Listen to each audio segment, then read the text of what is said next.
السلام علیکم ورحمۃ اللہ وبرکاتہ۔ محترم بھائی نے یہ ایک کوئی اسکین بھیجا جی، جس میں کچھ حدیثیں لکھی ہیں، کہتے ہیں جی اس کی تحقیق کر دیں۔ محترم بھائی، اس میں جو پہلی روایت یہ نظر آ رہی ہے نا کہ نبی صلی اللہ علیہ وآلہ وسلم نے یہ فرمایا کہ جس نے مسجد نبی شریف میں 40 نمازیں متواتر ادا کی اس کے لیے جہنم اور نفاق سے نجات لکھ دی جاتی ہے۔ مسند احمد وغیرہ کا حوالہ ہے۔ یہ روایت ثابت نہیں ہے جی، ہاں یہ روایت ضعیف ہے، صحیح نہیں ہے۔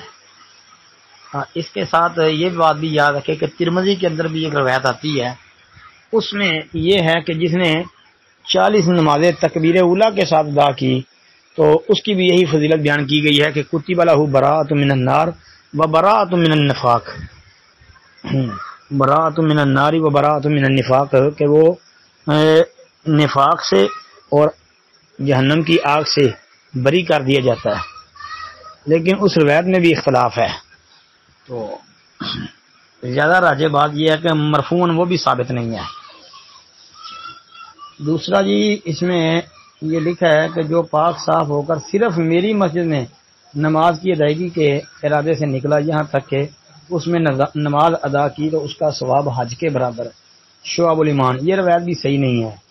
البتہ ابو داؤد وغیرہ کے اندر ابو امامہ رضی اللہ عنہ والی روایت وہ آتی ہے مطلقاً کہ جو بندہ گھر سے وضو کر کے تو مسجد میں نماز کے لیے جائے، وہ مطلق ہے کسی مسجد میں بھی، تو وہ ایسے ہی ہے جیسے اس نے یعنی حج عمرے کا احرام باندھا ہوا ہے، وہ تو ٹھیک ہے۔ پھر تیسرے نمبر پر یہ لکھا ہے کہ میری اس مسجد کی ایک نماز 50,000 نمازوں کے برابر۔ ابن ماجہ، یہ سند ضعیف ہے جی، ابن ماجہ والی یہ روایت بھی صحیح نہیں ہے۔ اب 50,000 والی بات صحیح نہیں ہے، البتہ اس کے علاوہ جو ہے 1,000 نماز کے ثواب والی حدیث صحیح ہے۔ السلام علیکم ورحمۃ اللہ وبرکاتہ۔